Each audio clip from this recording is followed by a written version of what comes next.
Hello students, आज हम discuss करेंगे इनविजिबल मैन के चैप्टर नंबर 17 को। और जो नाम है उस चैप्टर का वो है doctor Kemps visitor. Last chapter में हमने पढ़ा था कि एक शूट आउट हुआ था किसमें, जोली क्रिकेटर बार में। तो उससे आगे ये स्टोरी बढ़ती है। आगे क्या होता है, जो डॉक्टर केम्प थे वो अपने स्टडी रूम में बैठे हुए थे। He was sitting in study room. जब उन्होंने एक गोली चलने की आवाज सुनी, बुलेट शॉट की आवाज सुनी, वो उठे और विंडो पर देखने गए कि क्या हुआ है। और उन्होंने नीचे जब देखा विंडो से तो क्राउड को देखा नीचे की साइड हिल में, नियर जोली क्रिकेटर बार के पास। इस सीन को देखकर उन्हें ये सोचने लग गए कि कैसी कंडीशन है, सोशल कंडीशन कैसी है, आगे जाकर जो आगे के लिए, फ्यूचर के लिए सोशल कंडीशन बिल्कुल भी सेटिस्फैक्टरी नहीं है। और फिर वो वापस आए और अपने डेस्क पर बैठ गए, राइटिंग डेस्क पर, और अपने काम में लग गए।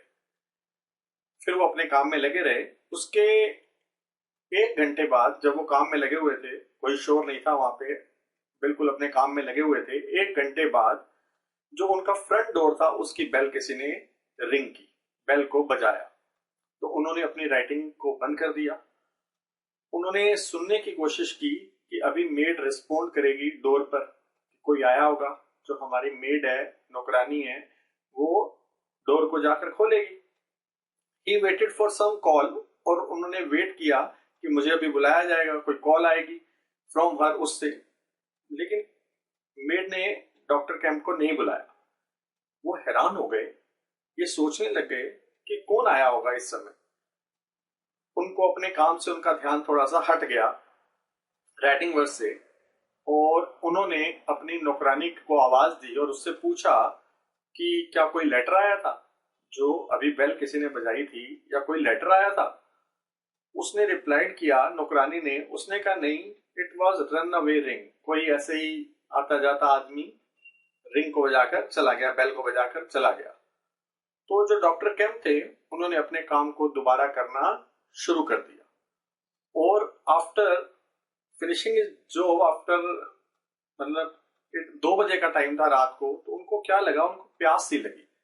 तो उन्होंने कहा मैं नीचे जाता हूँ इन सर्च ऑफ, क्या कैंडल लेकर नीचे गए। और वो क्या सर्च करने गए, उन्होंने कहा थोड़ी विस्की वगैरह मैं देखता हूँ कहाँ पे पड़ी है। लेकिन जब वो नीचे गए तो उन्होंने क्या देखा, एक डार्क स्पॉट देखा। किसके ऊपर? लिनोलियम के ऊपर। लिनोलियम क्या होता है कि जो हम फ्लोर पर, फर्श पर कवरिंग बिछा देते हैं, वॉशेबल होती है। तो उस कवरिंग पर उन्होंने क्या देखा कि एक ब्लड का निशान है, और कवरिंग मेट के पास पड़ी थी, स्टेयर के पास, फुट ऑफ द स्टेयर के पास वो पड़ी थी। तो उन्होंने उसके ऊपर एक खून का निशान देखा। जब उन्होंने ऑब्जर्व किया और उन्होंने ये पाया कि ये सूखे हुए ब्लड के निशान है, ड्राइड ब्लड के निशान है। तो उन्होंने कहा कि ये कैसे हो गया, ये कहां से आए ये निशान। जब वो ऊपर गए फिर दोबारा अपने रूम में, जहाँ स्टडी रूम था, तो उन्होंने ये देखा जो हैंडल था उनके डोर का, उसके ऊपर भी ब्लड के निशान लगे। तो उन्होंने अपने हाथों को देखा, तो अपने हाथ देखे वो बिल्कुल क्लीन थे। तो उन्होंने कहा ये खून के निशान आखिरकार कहां से आए। तो उन्होंने ना इधर उधर सर्च करने की कोशिश की कि ये सोर्स कहां है, कहां से आए ब्लड के निशान।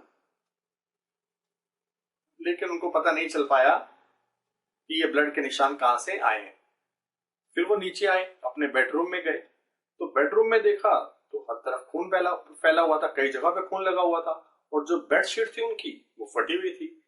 वो थोड़े कंफ्यूज हो गए। उन्होंने कहा कि ये क्या हो रहा है, ये ब्लड के निशान कहां से आ रहे हैं। फिर उन्होंने अचानक एक आवाज सुनी, उन्हें कोई विश कर रहा है और कह रहा है गुड हेवंस। लेकिन उन्होंने विश्वास नहीं किया कि मैंने कोई आवाज सुनी है, क्योंकि वो साइंटिफिक टेम्पर के आदमी थे और वो इन चीजों में, इनविजिबिलिटी के बारे में और ऐसी चीजों में विश्वास करते नहीं थे। तो उन्होंने सोचा कि मैंने कोई आवाज नहीं सुनी। जो डॉक्टर केम्प थे उन्होंने किसको देखा, अपने बेड क्लोथ को देखा, वो थोड़ी दबी सी हुई थी। उन्होंने सोचा कि यहाँ पे कोई जैसे बैठा होगा अभी। तो फिर उन्होंने सोचा अभी मैंने एक आवाज भी सुनी थी। Then he felt something moving. उन्होंने देखा कि कोई चीज क्या कर रही है, रूम के अंदर मूव कर रही है अक्रॉस द रूम।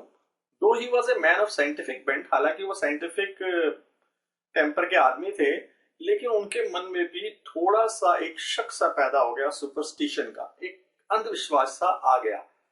और उन्होंने उनके मन में ये अंधविश्वास की कुछ जरा सा ग्लिम्स, जरा सी बातें आने लगी कि क्या मैंने अभी क्या देखा है।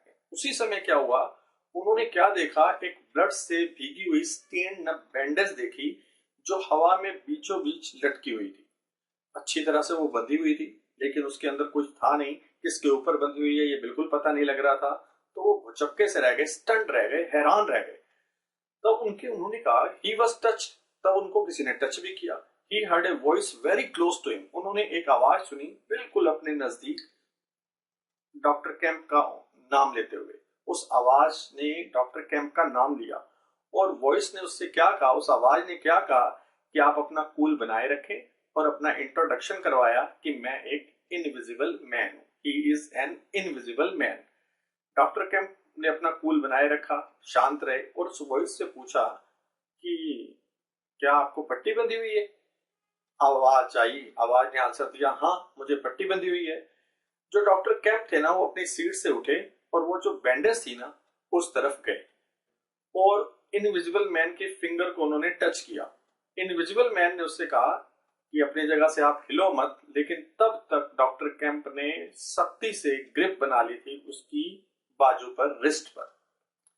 इनविजिबल मैन ने अपने आप को आजाद करने की कोशिश की। उसके बाद उसने डॉक्टर कैंप को जोर से किक किया और जो डॉक्टर कैंप थे वो अपने ही बेड पर गिर गए। वो जोर से, एक तरीके से उनके बीच स्कफल, एक लड़ाई सी होने लग गई। तो डॉक्टर जो कैंप थे वो चीख मारने लगे थे, तो इनविजिबल मैन ने उससे रोक लिया।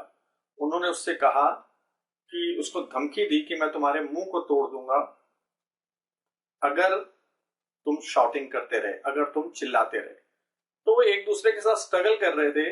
तो उनकी जो धमकी थी, जो इनविजिबल मैन की धमकी थी, वो काम कर गई और जो डॉक्टर कैंप थे चुपचाप बेड पर लेटे रहे। अब उसके बाद क्या हुआ, रूम में शांति हो गई बिल्कुल। जो मिस्टर कैंप थे वो तो बेड पर लेटे हुए थे। इनविजिबल मैन ने कैंप से कहा कि तुम याद करो मैं ग्रिफिन हूं, यूनिवर्सिटी कॉलेज को याद करो, हम एक ही कॉलेज में पढ़ते थे और मेरा नाम ग्रिफिन है। उसने कहा कि मैं ग्रिफिन वो हूं जिसने अपने आप को, वही ग्रिफिन हूं और मैंने अपने आप को इनविजिबल कर लिया है, और मैं तुमसे यंगर स्टूडेंट था तुम्हारे से, और मैंने मेडल भी जीता था केमिस्ट्री के लिए। उसको याद कराने की उसने कोशिश की कि मैंने केमिस्ट्री के लिए मेडल भी जीता था कॉलेज में। डॉक्टर कैंप लेकिन उसको पहचान नहीं सके। Doctor Kemp could not recognise him, उसे पहचान नहीं सके। डॉक्टर कैंप ने कहा कि it has nothing to do with the Griffin, इस बात का कोई ग्रिफिन से लेना देना नहीं है। और उन्होंने ये भी पूछा कि ये कौन सी शैतानी चीज है कि तुमने अपने आप को इनविजिबल कर लिया है। ग्रिफिन ने कहा ये कोई शैतानी चीज नहीं है, ये एक प्रोसेस है और बड़ा इंटेलिजिबल प्रोसेस है जिससे मैंने अपने आप को क्या बना लिया है, इनविजिबल बना लिया है। मैंने अपने आप को इनविजिबल कर लिया है। ग्रिफिन ने उससे रिक्वेस्ट किया, डॉक्टर कैंप से रिक्वेस्टेड किया कि ही वॉज वोंडेड, कि मैं वोंडेड हूं, मुझे चोट लगी हुई है और मुझे दर्द भी बड़ी हो रही है क्योंकि मुझे गोली लगी है, और मुझे भूख बड़ी लगी है और मुझे कुछ खाना चाहिए और ड्रिंक चाहिए कैंप से। उसने डॉक्टर कैंप को रिक्वेस्ट की कि मुझे बैठने भी दे। तो ग्रिफिन ने क्या किया, एक बास्केट चेयर वहां पे पड़ी थी और वो जो डॉक्टर कैंप थे उन्होंने उसको दी और वो बैठ गए। कैंप ने देखा कि जो सीट है वो नीचे की तरफ दब रही है। उसे ऐसे लग रहा है जैसे भूतों जैसा, घोस्टली एटमोस्फियर सा लग रहा है कि सीटें मेरे सामने नीचे दब रही है, कोई बैठा है, लेकिन I am unable to see any person, मैं किसी भी पर्सन को देख नहीं पा रहा। तो इतना उनको डिसबिलीफ हो रहा था, उन्होंने अपनी आंखें मलना शुरू कर दिया। ही रब्ड हिज आईज। ग्रिफिन ने उसका थैंक किया चेयर देने के लिए। अब क्या हुआ, जो डॉक्टर कैंप थे ना वो थोड़े नॉर्मल हो गए और बात सुनने के लिए तैयार हो गए इनविजिबल मैन की। इनविजिबल मैन की वो बात को सुनने के लिए तैयार हो गए। तो ग्रिफिन ने उससे कहा कि पहले मुझे क्या ला कर दो, विस्की ला कर दो। डॉक्टर कैंप ने कहा ठीक है मैं तुम्हें विस्की ला कर देता हूं, लेकिन मैं तुम्हें कहा दूं, where should give whisky to him, मैं तुम्हें कहा दूं, तुम मुझे दिखाई तो दे नहीं रहे, I am unable to see you, तो how should I serve you the whisky. Then the invisible man ने क्या किया, ग्लास उठाया अपने आप ही और वो विस्की को पीने लग गए, ड्रिंक करने लग गए। जो सीन था बड़ा ही कंफ्यूजिंग था डॉक्टर कैंप के लिए। उनको ऐसे लगने लगा कि जैसे ही वॉज हिप्नोटाइज, जैसे उसको किसी ने हिप्नोटाइज कर लिया है एंड उसने कहा ये इनविजिबिलिटी नहीं हो सकती। He said he had shown that morning, मैंने मॉर्निंग में ये एक बात कही थी that invisibility was not possible, कि इनविजिबिलिटी पॉसिबल है ही नहीं। ग्रिफिन को उसकी बात सुनने में कोई इंटरेस्ट नहीं था, उसको तो अभी कपड़ों की और खाने की जरूरत थी। तो जो डॉक्टर कैम्प थे वो कपड़े लेकर आए, सोप्स लेकर आए, स्लीपर्स लेकर आए और भी सामान लेकर आए। तो वो नीचे सीढ़ियों से चले गए और कुछ कटलेट्स और ब्रेड्स लेकर आए ग्रिफिन के खाने के लिए। तो ग्रिफिन ने बिना नाइफ के ही वो खाना शुरू कर दिया क्योंकि वो बहुत उनको भूख लग रही थी। जो जो इनविजिबल मैन था उसने बताया डॉक्टर कैम्प को कि मैंने आपके घर में एंटर किया था बैंडेज के लिए, पट्टी करने के लिए, और तुमने देखा होगा इधर उधर ब्लड को, और उसने ये भी कहा कि मैं तुम्हारे घर में 3 घंटे से हूं। ही टोल्ड कैम्प, उसने कैम्प को ये भी बताया कि मैं कैसे चेंज हुआ, मैंने किसको चेंज किया, लिविंग टिश्यूज को चेंज किया और वो पूरी लाइफ के लिए चेंज कर लिया है। इस तरीके से मैं इनविजिबल हुआ हूं। तो डॉक्टर कैम्प ने उससे पूछा शूटिंग के बारे में। He told about a man, तो इनविजिबल मैन ने कहा कि एक आदमी था जिसने मेरे पैसे चोरी करने की कोशिश की। तो जो डॉक्टर कैम्प थे उन्होंने पूछा क्या that the man was not invisible, क्या वो मैन इनविजिबल नहीं था जिसने पैसे चोरी किए थे? तो ग्रिफिन ने आगे से कहा, इनविजिबल मैन ने कहा कि मुझे अभी पहले कुछ और खाने की जरूरत है, और उसको कहा कि मैं वो नहीं हूं जिसने गोली चलाई थी, मैंने बिल्कुल भी गोली नहीं चलाई।